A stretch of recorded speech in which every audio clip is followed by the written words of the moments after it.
Hello, class. This is Anne-Marie Sargent with ASargentArt. Please subscribe and like and all those things I'm supposed to say on YouTube.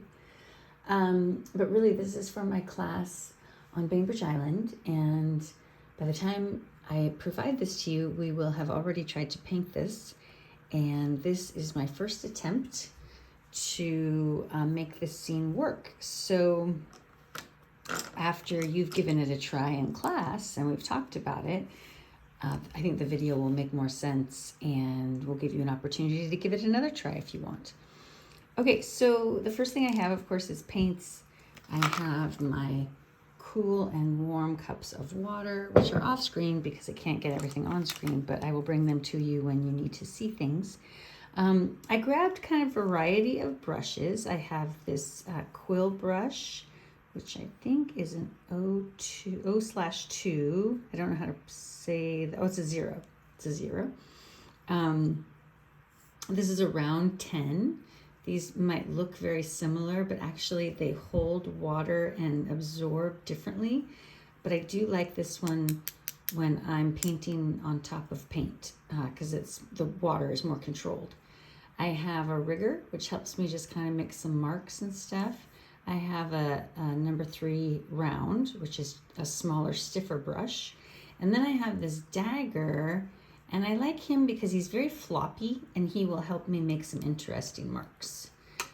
So anyway, I might grab some other brushes later, but I'm just kind of looking at the scene and the kinds of things I'm going to be wanting to do, and thinking that, those will probably be the ones that will work for now. So first what we want to do is kind of take a look at the scene that we have and perhaps even do a little thumbnail. And a thumbnail is something all artists do to prepare, the scene that they have and the composition of it. I've already messed up because I have a horizontal orientation. Sorry about all the bumping. I usually go with a vertical orientation, but with landscapes and stuff, horizontal is, the horizontal orientation is more pleasing, more calming, not more pleasing, more calming. So this, and this is the way the photograph is. So what I'm gonna do is I'm just gonna kind of look at the photograph and kind of block out these major shapes. And I'm going to kind of do it loose and light.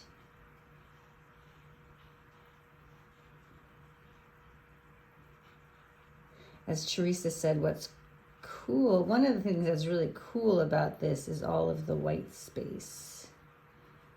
I shouldn't be doing those shapes. Those are not major shapes. And then there's some like foggy thing going on right here. And of course we have the skier over here. And I actually like that there, which we can talk about. And really out of this whole thing, the only thing that's dark is, which is the next thing I can add to my thumbnail, the only thing that's dark is these trees down here. This tree right here, which I don't know if I'm going to put that in. This tree here. So I'm just going to kind of darken these shapes a little bit. Oh, and then over here is dark. And some of this, we got some of this and some other trees and stuff down there. But that's pretty much all that's dark in this scene. Oh, actually, this is dark, which is why that struck me. Yeah. And then, of course, we have the figure. So, so just like compositionally, this is kind of interesting. I like the figure here. So we have the rule of thirds. And composition, let me back up for just a second. Composition is basically the way the shapes lay out on the page and if they're pleasing to the eye. And there's different rules about composition. I'm hardly an expert. I'm learning myself, but I'll tell you what I know. And for purposes of this scene here, So in the rule of thirds, there's other ways to do composition, but in the rule of thirds, you do these 2 cross lines, like a tic-tac-toe board, and then these 4 points are what's most pleasing to the eye. So, you know, and choosing this point is kind of a classic in Western culture because we read from left to right, and so we're kind of bouncing around, and then we see that there. So this is probably where I want to put my figure.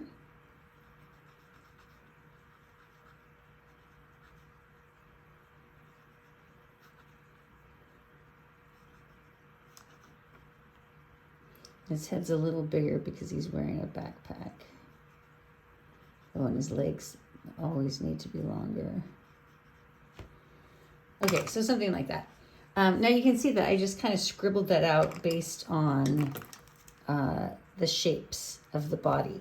The backpack, the arms, the legs, and then of course the poles are what's the most information to my viewer about what's going on in the scene.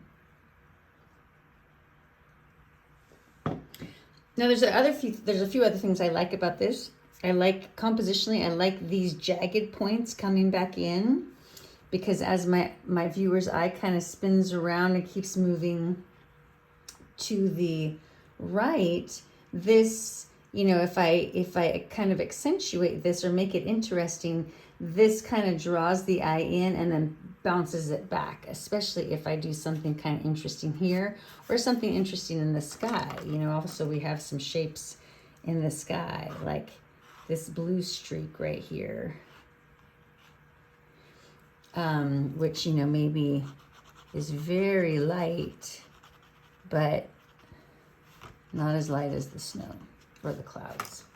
So we have some stuff going on there that could bring the viewer back into frame. Now, what I don't like about, I love in the picture, but I don't like in its composition is this tree. And why don't I like that tree? Well, I'll tell you because you're not here to answer. It's a big, heavy block, kind of right in the middle of where I want my viewer's eye to start going in. So, you know, my viewer is going to look left to right. And so we're going to start going this way. And then right in the middle, right as he starts to enter my frame, there's a really, it's dark value in such a white scene. You know, it's just not good placement there. On the other hand, I like my guy here, so I don't really know what I'm going to do with that, to be honest with you. I may, I like it. I like it. I mean, I guess what I could do is put my guy over here and my big tree, but then you don't really have room for all of it. I mean, another idea is to keep it not so dark in value so that it's not such an obstruction, you know, because we can focus on these things but still have this shape. So, you know, not having it so dark might give it the appearance of being further away, but you know, we can kind of play with that. We can maybe even, you know, bring this down a little bit and bring him here and let him be shorter but still as tall. You know, that might work. Let's see how that looks.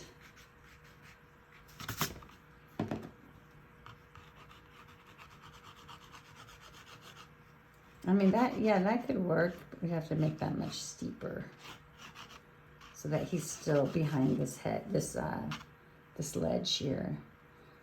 So yeah, actually I like that better with it being a little shorter.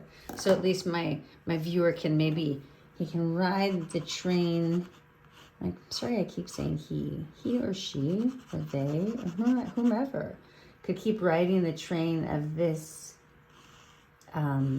this blue streak here.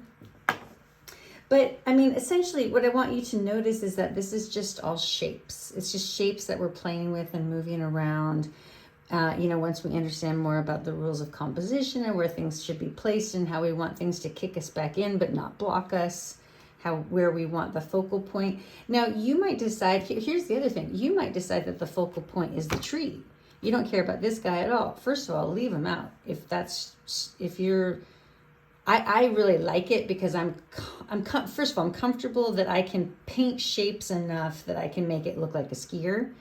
But frankly, I don't find the scene that interesting if he's not there, because I mean, it's a beautiful scene, but that pop of color, that human interaction with the nature, that's a really important part of the whole thing to me. The fact that somebody is there seeing these beautiful mountains over here and, you know, stepping into the awe of that meadow, that's a really important part of the scene.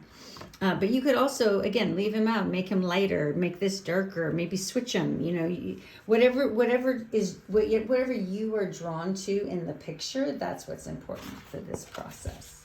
Okay, so now that I have my thumbnail and I know where I'm gonna change things up a little bit, let me get these ledges. And by the way, as far as avalanches, these ledges make me very nervous. But it's not my decision. Okay, so I think I'm gonna put this guy, I want him to cross this line and be heading over. So I'm just gonna kind of put, this is how tall I want him to be. He's gonna be super small. And if I want, I can erase this line in here, but not super necessary. Then I'm just gonna lightly hold my pencil and kind of like make some tree marks so that I remind myself that this is here and it's disappearing into that hedge. And I actually made it bigger than it is. I'm not exactly sure what I'm gonna do with the sky. I'm not gonna do all of those clouds. That's too overwhelming to me, especially on such a small painting.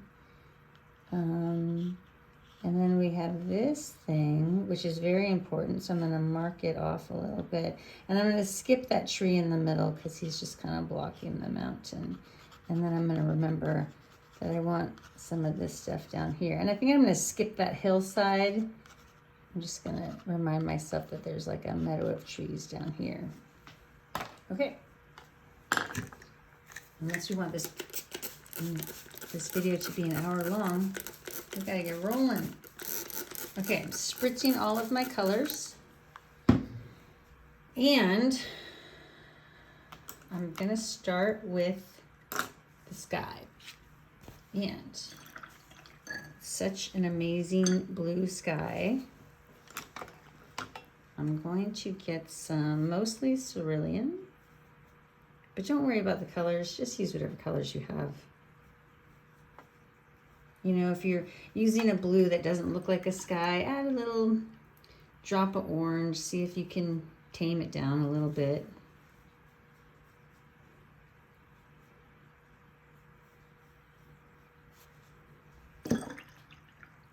So I'm just mixing what seems to be kind of a nice color. I'm gonna wipe off my brush. Yeah, good. Okay. So what I'm going to do is I'm going to kind of wet all of this lightly. I'm not worried too much about getting into that tree, but I would like to kind of keep track of this mountain.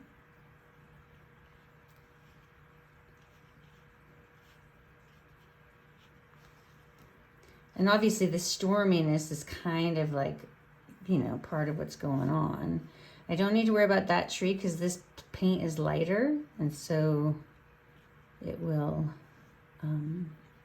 I'll be able to cover it. And then I'm just going to come up here. I'm kind of tapping off my wet brush, and I just want to come up here and kind of soften this a little bit so that it might look like clouds coming up there.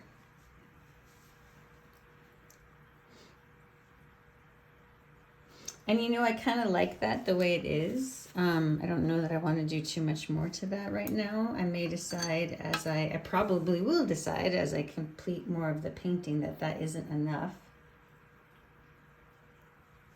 But for now, and for sake of speed, I think it's fine. Okay, so next let's talk about doing something white. I can't just leave this white. And I also have this trail that my my guy needs to be traveling in. So, and it's coming up to this point, and it's kind of going, it breaks off here, so I could make it flatter, but I don't really need to. I can just kind of do it like it's a ridge, and then he's coming over a ridge and down. You know, I can handle that. So, but here's what I want to do. I want to make a really, this is where we do color selection, but we're going to make it so light that you hardly even see it. So let's do, I like the blue that I had. Let's just add a lot more water to that. And then maybe, let's clean off a little spot here. Let me take a little purple.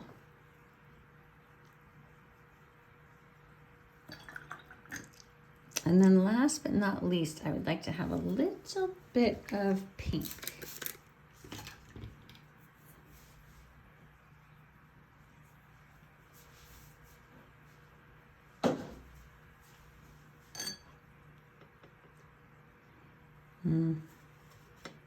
Don't really know where to put the pink. Oh, here we go.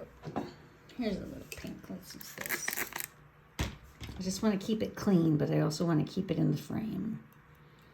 So I'm just going to get this, and I'm going to add yellow to add more water, or from my spritzer, then I know it's clean. So add a little more pink.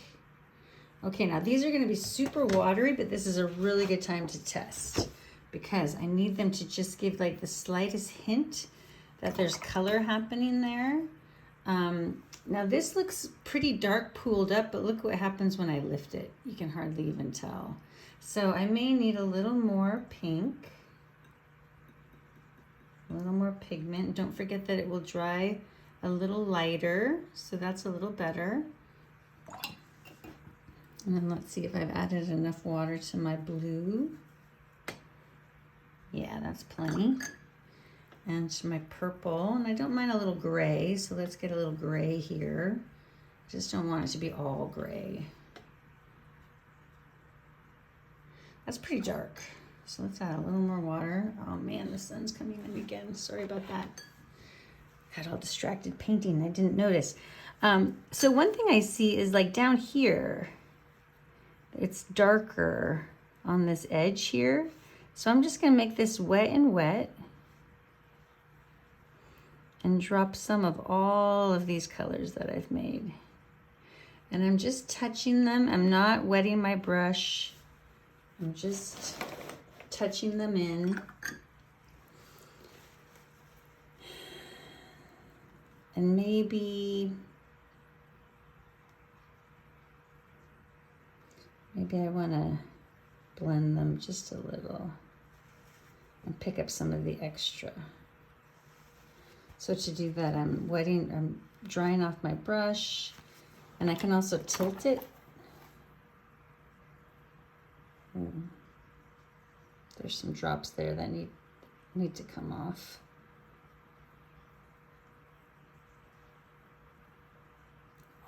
Okay. All right. Okay, then you see that in his trail, it's much lighter. Up here, it's much lighter. I'm not worrying too much about where the light actually is. I'm just gonna paint what I see on this one because I don't know what else to do in snow, frankly.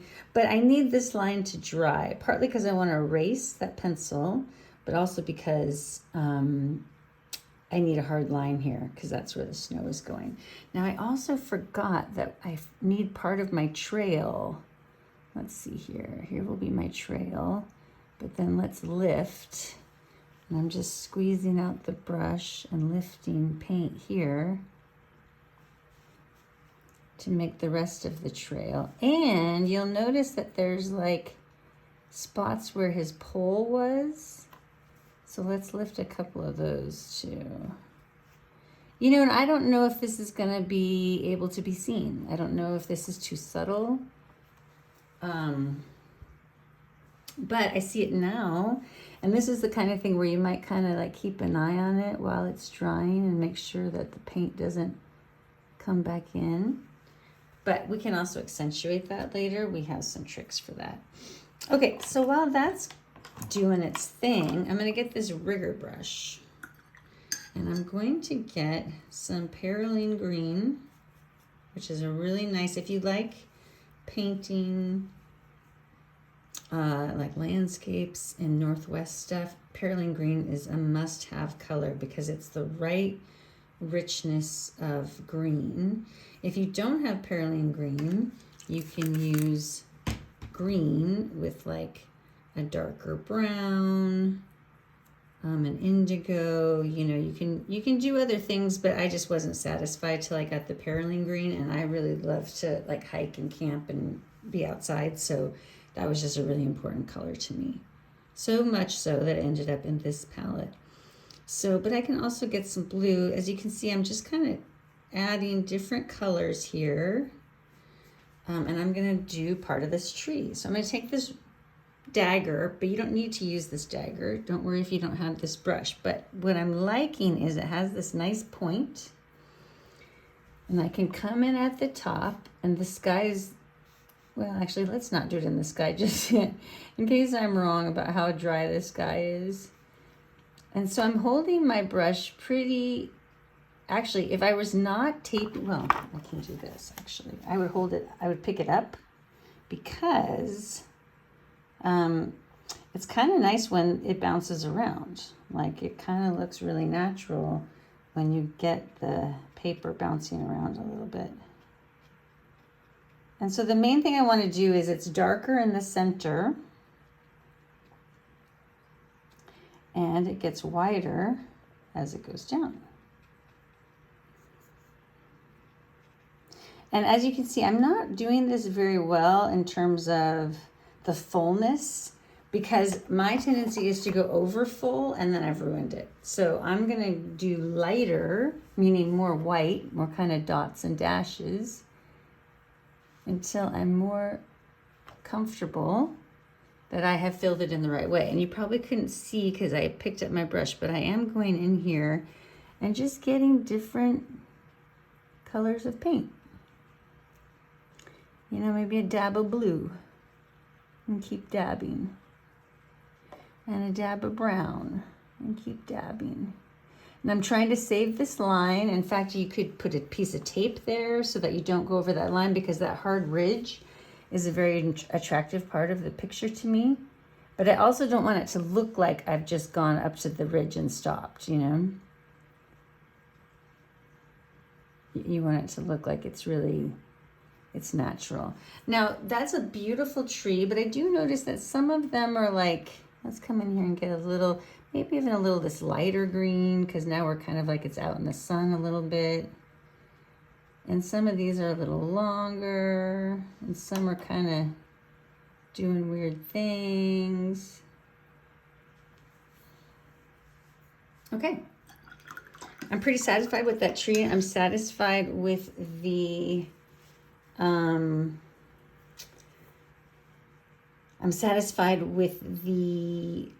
darkness of it, the value of it. I realized that I forgot to put snow on it, but I think actually going so light was good, because I think some of that I can make look like snow. And I'll show you at the end, you know, more about accentuating that.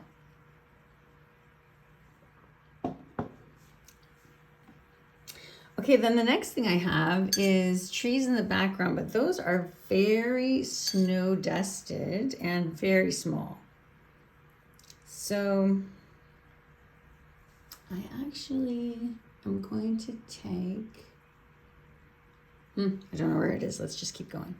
Okay, I'm going to take the rigger again, but I'm actually going to tap it out a little bit, because I don't want so much to come. And I don't want my trees to be so dark, because as they are in the distance in the atmosphere, they will be lighter. And so I want to, I'm adding a little more blue.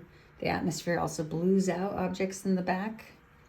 So to have something more realistic, I might want it to be slightly more blue and maybe a little lighter than that. So I'm adding a little more water.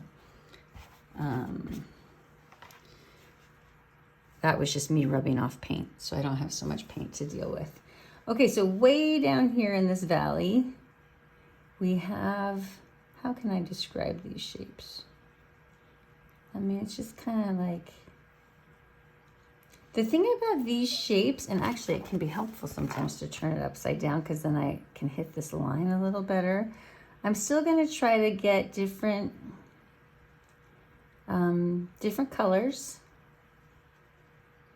Maybe even touch into some of this a little bit because it's coming behind. I'm glad I left myself these little pencil marks so that I could follow along.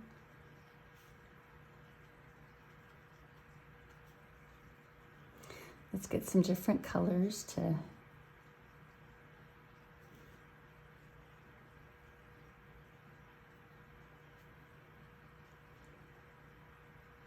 add some variety.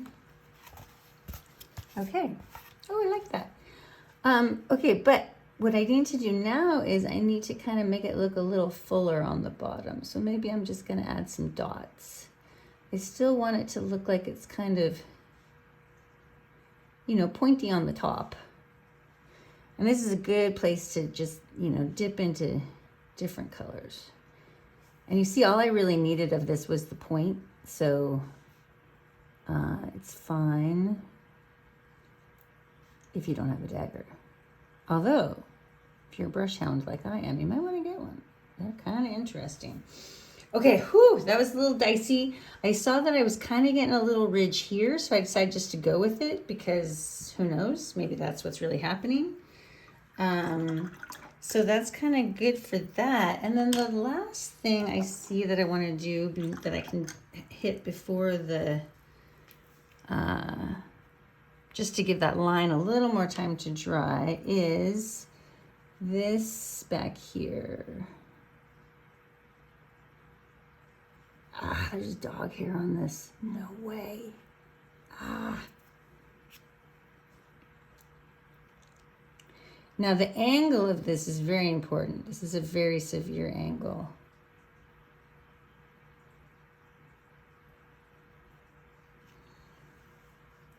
And that brush was a little too big for that task. So let's get the 3 round. It's a nice stiff one. And then let me just try to kind of move stuff around a little bit. And there was a little something here. And kind of some shapes going down like that. Now there's a lot of like little rocks and stuff over there, but I'm not going to deal with that yet. And I'm not going to deal with the fact that this side of the mountain is shady yet. I just want that to dry for now. Okay, so let's talk about the guy. Actually, I guess we don't really need to talk about him. We just need to paint him. He's orange. And although orange, I realized in yoga class today, is my color of joy. Yellow plus red. Yellow, sunny, red, fiery. Bring those together and you have joy. She just asked us to think about what our color of joy was in class today. So I'm playing along. Anyway, I want to have a consistent painting. And so I'm not going to make his jacket orange. I'm going to make his jacket hot pink. It's one of the reasons I put hot pink in the snow here.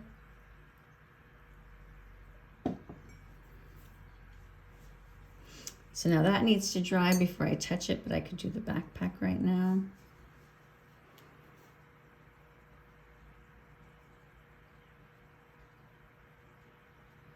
Now, mainly what I'm doing is I'm just trying to measure a little bit, and I've already decided I've made him too short.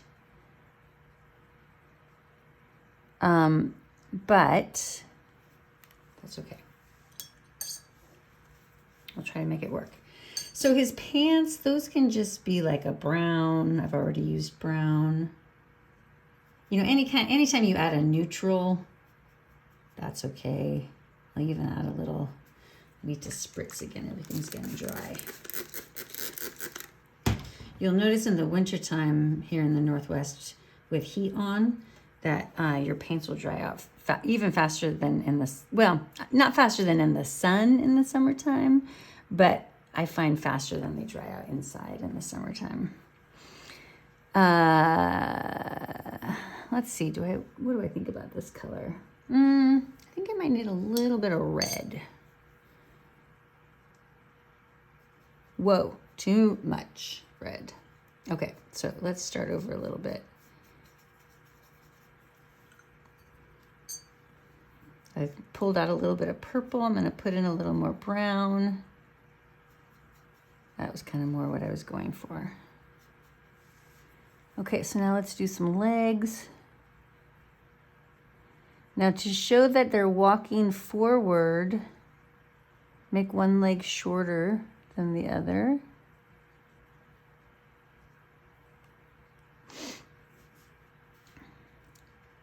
But you don't want to make them too short because that will make the figure look strange. Okay, now I'm not going to rinse off my brush again. I just want to grab some dark so that I can make his gloves, but I want it to be dark and I don't want to deal with all that added water. So, oh, I can't do his gloves yet. I'm sorry. I do need to rinse off because I don't want to be trying to attach to certain gloves. We want to make sure we've got the arms right. Okay, so here we go. Here comes one arm, and it's coming out like that. Oh, it's bleeding a little bit. That's okay. Another arm. I can always fix that later. And I do need, yeah, okay, so that's totally bleeding. A little too much. I mean, I can decide at the end. It's a little far away from you. I can decide at the end if that's too much bleeding for me to deal with. But what I'll probably do is just do the backpack again afterwards because I kind of lost it, That's okay.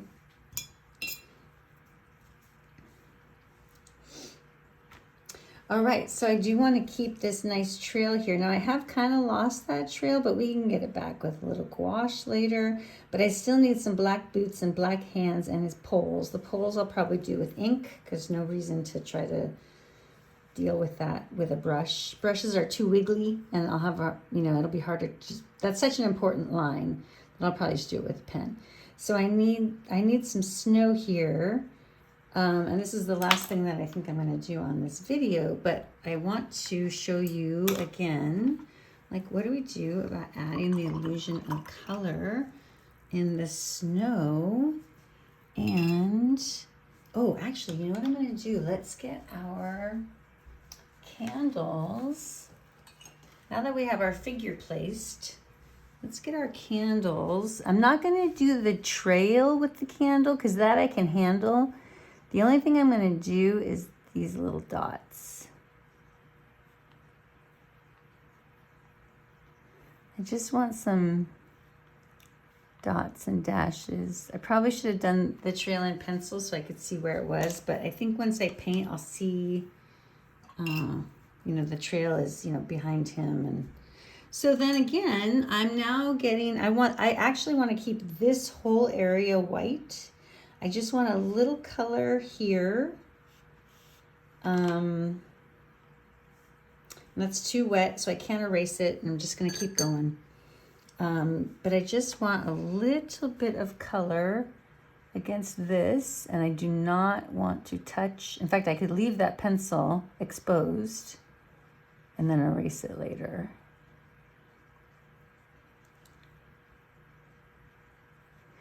And this would be a good time to, again, add a little pink.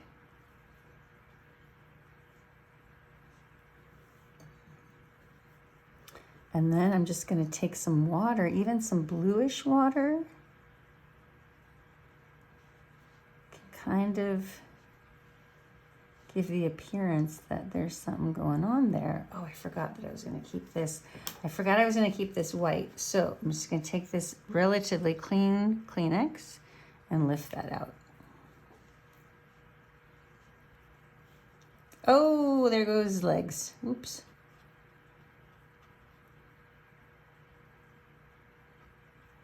Okay, so now I found my trail again. So let me lift some of that out. Okay, so this is a little too much bleeding from my snow. So I'm just gonna come in with a clean Kleenex and go ahead and clean that up. No biggie.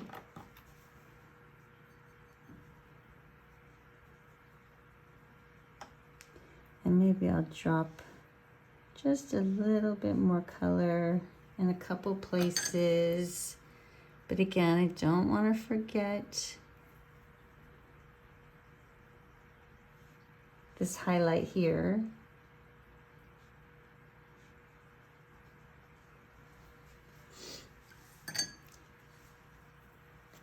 And then let's tap the brush out and just kind of lift up a little bit.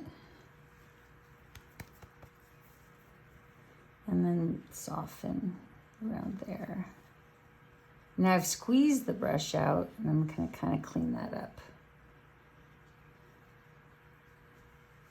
Now this I'm going to have to fix, but I need to let him dry a little bit or else I'm going to get too close and make him run again. But I think I might be ready now, especially if I am more careful. Okay, there's my dots.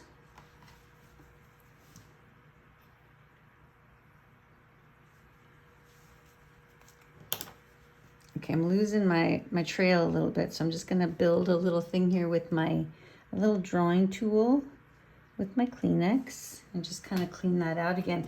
See now, but the only problem is I have no contrast here. So I gotta drop a little bit more color in there and a little bit more color here so that I have some contrast. Not sure what happened to those wax dots.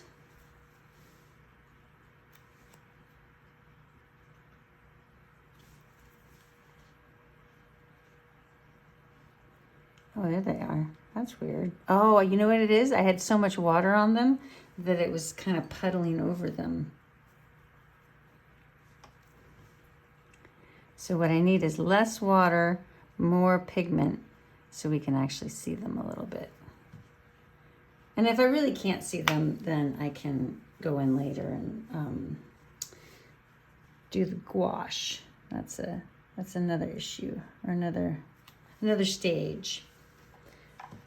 Okay, so I also have some running over here, which I'm not thrilled about because it's changing the value of that slope. But I might need to do this a little darker anyway after that dries.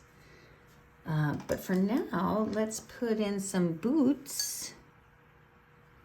Let's get another, just using some neutral tint here.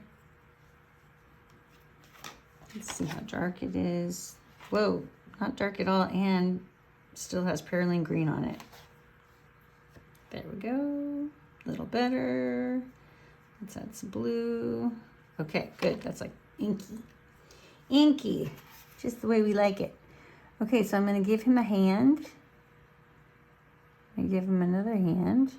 Nope, see how it's running? So this is the only time that I'm like, oh, that's not gonna work, darn it. Otherwise, I'm pretty much down with whatever running needs to happen, but that just doesn't work. So I'm just gonna lift it up and have to put it on when it's dry. But you see what we're going for here. We'll talk more about this in class, of course, before you see this, but I just thought I would give you, you know, kind of like to the extent I've learned how to do this. There you have it. All right, see you soon.